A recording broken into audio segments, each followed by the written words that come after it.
So hello everyone and welcome to another Warframe video. So the other day when I was logging on, I got this pleasant surprise during the daily tribute. So first of all, I guess I made the 300 days played mark. And second of all, I got the Zenith Star. And then I thought about it and I said, what the heck is a Zenistar? So I did a quick lookup and I guess it's some sort of melee weapon. And I figured I might as well figure what it is while I'm using it. And since I was gonna do so, I figured I'd make a video out of it and drag you all along with me. So from what I can figure out, the Zenith Star is a heavy blade weapon. And at first glance, it's actually a pretty cool looking weapon. It looks more like a musical instrument, namely electric guitar, rather than a weapon. And maybe that's appropriate because of the fact that the stance that goes with it is the rending crane, which is for the axe. Now there are other stances that can work, such as Temple Royale, which is the one that I use, but the polarity is of course different between the two stances. Now so far the only thing I've done to the weapon is add one forma to change the stance polarity from V to D so that it matches with Temple Royale, and of course to max it out and to add the mods, but beyond that I haven't done too much changes to the weapon. Now the weapon does come with its own Orokin catalyst as well as its own weapon slot, so that is very convenient to the players. Now as far as specifications are concerned, the Zenith Star does have a decent damage value of 130, and this is comparable to other good heavy weapons such as the Jakutag or Shindo. However, it doesn't come in the standard slash, impact, or puncture. What it does come in is heat damage, so the Zenith Star is an elemental weapon. Now aside from that value, the critical chance unfortunately is relatively low at 5%, and the damage value is a standard ×2. What it does have is a good status chance of 25%, and being that it is an elemental weapon, it does seem to suggest that one does a status build for it. As for special attacks, the Zenith Star has 260 for all three types of attacks: the slam attack, the slide attack, and the wall attack, which is not too bad, but it's also not particularly anything noteworthy. Now my biggest concern about this weapon is its attack speed of 0.833, which even for a heavy blade is slow. So even if you put on a speed up mod like Fury or Prime Fury, it's probably going to be the biggest handicap part of this weapon when you use it in battle. So with that said, here is my first trial build. Now as mentioned, I did put in Temple Royale and I did forma the weapon so that I could use this stance effectively.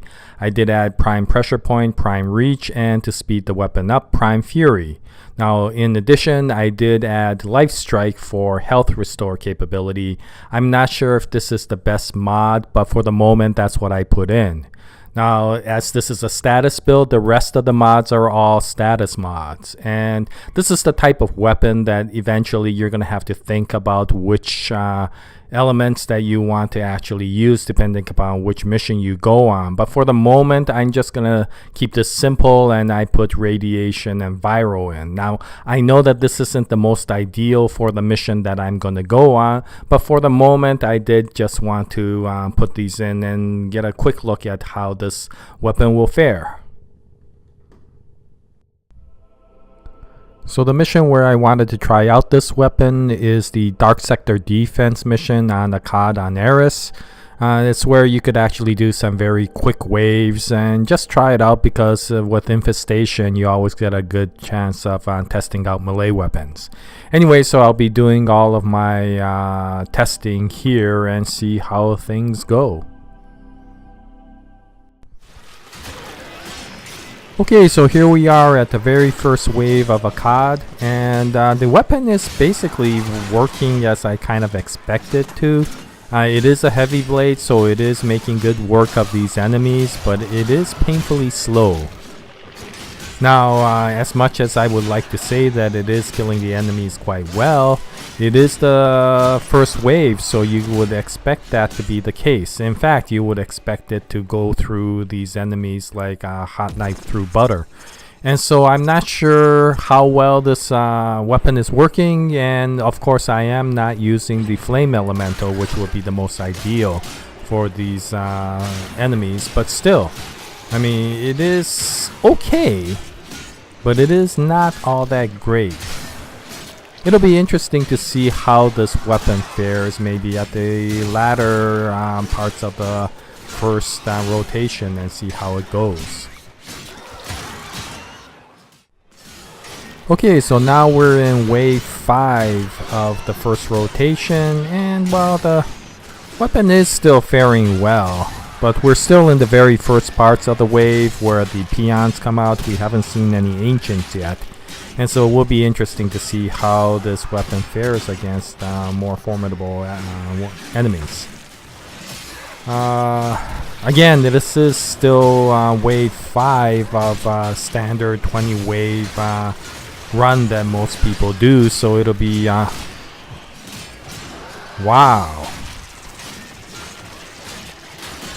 wow, it's just not doing well right here. It's just not taking these enemies down. Now you would expect, okay, that they were ancients, so it might take a few more hits, but this is still only wave 5 and it's already having troubles taking some of these enemies down. So yeah, I mean, it's not a bad weapon, but I don't find it to be all that attractive.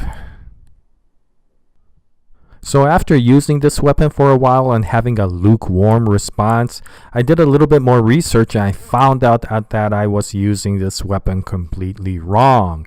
The strength of this weapon is not just in its heavy blade capability, but it has an additional capability based upon the disc that is located at the end of the weapon.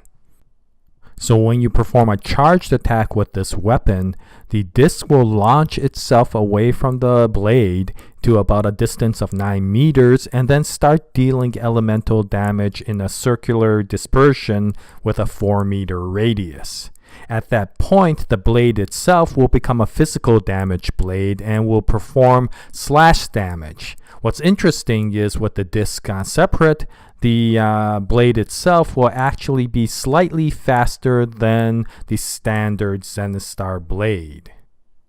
The attack speed of the separated blade will be 0.967 in comparison to 0.833 of the standard blade, and with the faster speed and the slash damage as well as the disc performing elemental damage, you actually get double the damage effects that you can get compared to using just the blade by itself. So now we could go back to the same mission up in Akkad and we could repeat this mission, but this time we could separate the disc and see how it works. So doing the charged attack, you can separate the disc. And as you can see already, one of the nice things about this weapon is it's perfect for defense because the disc will stay put and protect the pod while you move around and fight the enemy. Now as you can see, I am defeating the enemy relatively easily, but this is wave 1 of defense, so you would kind of expect that. And I don't see too much of a difference between this and the standard Zenistar blade that we used in the previous mission. Luckily, it just happens that this ancient came out, and I did notice, at least in the first wave, that we cleared the ancient pretty easily.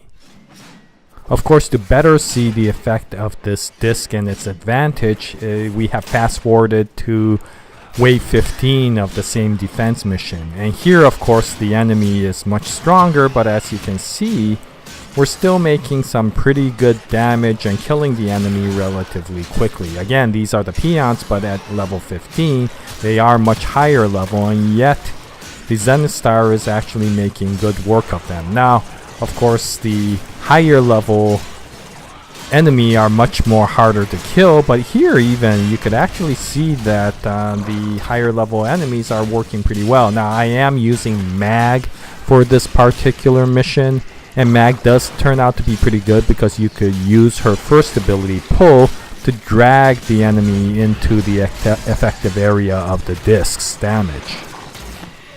Now after about 45 seconds, the disc returns the blade again. So you do have to relaunch the disc each time. This enemy got in the way, so let me try that one more time. There. Okay, so, but of course, the nice thing is, of course, it doesn't use any energy or anything like that. So you can just keep on relaunching this disc each time and fighting the enemy. As you can see, even with a squishy frame like Mag, she's doing a pretty good job fighting these higher level enemies at level 15. So this method of detaching the blade is, or the disc, is actually pretty nice. And I have to admit that I am quite pleased with the results of this test. So though I was quite pleased with the results of the weapon, it eventually dawned on me and I started asking myself whether I needed to constrain myself to using the heavy blade while the disc was out. Could I use a more appropriate weapon that would take advantage of the situation? And so I decided to look into this, and so in the loadout I decided to use the Tonkor for my primary and see if I could use this weapon while the disc was disengaged. As for my mod setup, since I wasn't going to be using the melee weapon as my main battle weapon, I removed Life Strike as well as Prime Fury and instead maxed out as many elemental mods as possible. I kept the 4 status mods and added Molten Impact and Fever Strike so that I kept the radiation and viral but made it a much more powerful elemental damage for the disc. So with this setup, I returned to Akkad for the same Dark Sector mission, defense mission. And what I found out, we're already in Wave 3 here, is that this actually works. Now the reason I'm showing Wave 3 is because in Wave 1 and 2 I was using the standard fighting technique of just shooting the primary. But what I found out is because the disc is so much more powerful in its elemental damage, in these early waves, I really don't have to do anything. I just have to sit here and watch the disc do all the damage and all the work. So this is pretty nice, to be honest. Akkad is not one of the starter missions in the game because it's located in Eris, but even at this higher level defense mission, the disc is actually doing a pretty nice job. I mean, I'm just sitting here doing much of nothing except maybe recharging the pod shields every once in a while, and yeah. Wow, the enemy are just getting annihilated. So this is pretty nice. I mean, this by itself shows just how well this Zenistar's disc works if you put a lot of elemental damage into it. So of course the most important test is how well this disc works in tandem with the primary at the latter parts of the mission. So now we're in Wave 16 and the disc is still working pretty darn good. But the nice thing is, of course, whenever the enemies start overwhelming the disc, then you still have your primary. Now, so far I haven't even used it once yet, but as you can see, there we go. The disc is doing a pretty nice job, and it's only when things get a little bit hairy, all you have to do is shoot the Tonkor. And of course, the Tonkor is such a devastating weapon that when you just shoot one blast with it, it just annihilates most of the enemy that are around the pod.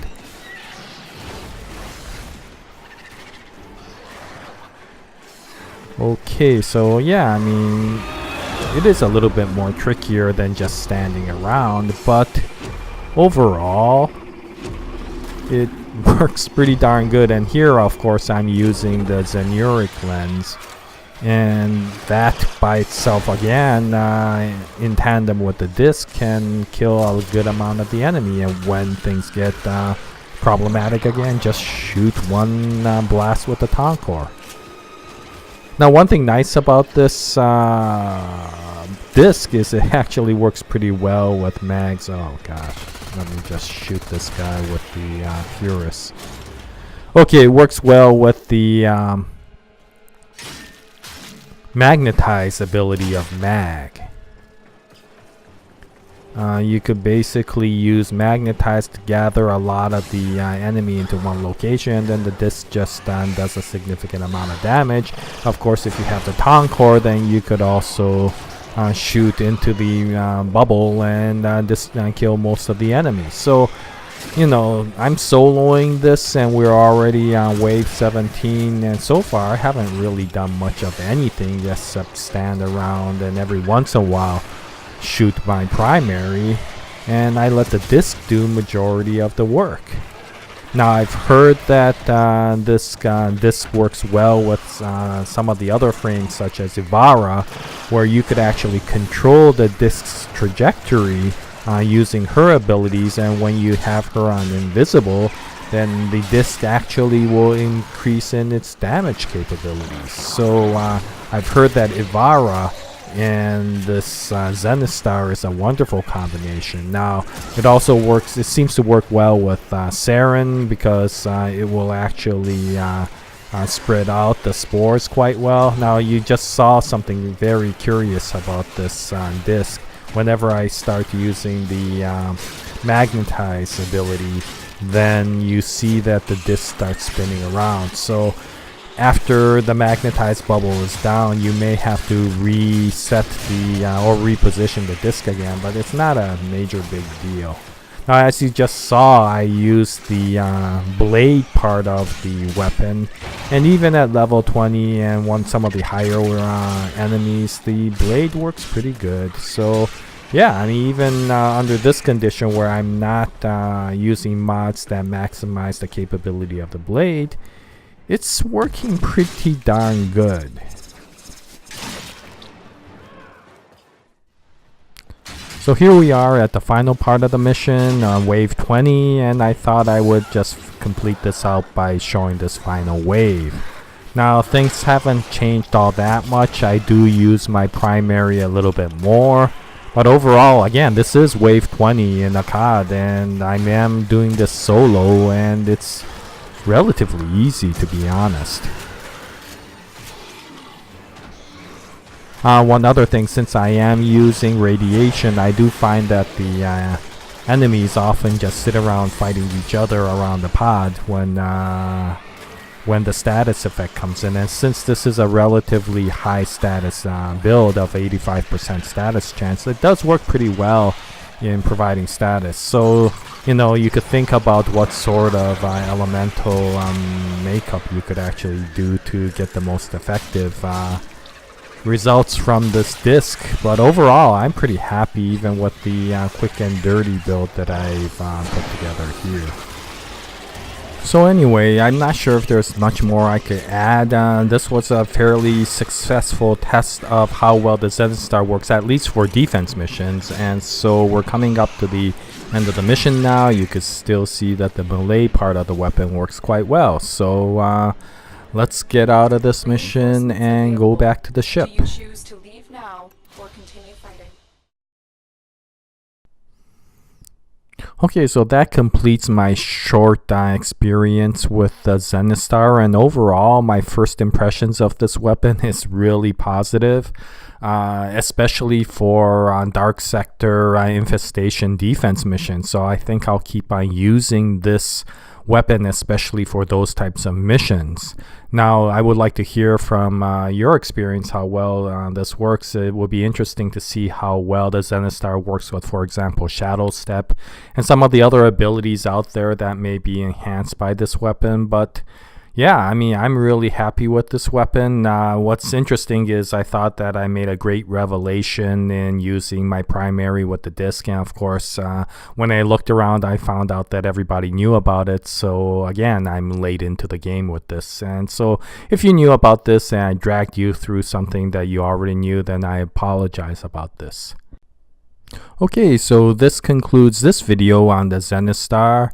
As always, if you have any comments, please post them in the comment section below. We really appreciate you watching this video, and it's always a pleasure to make these videos for you. We wish you all the best, and as always, Jaya, nice day, everyone.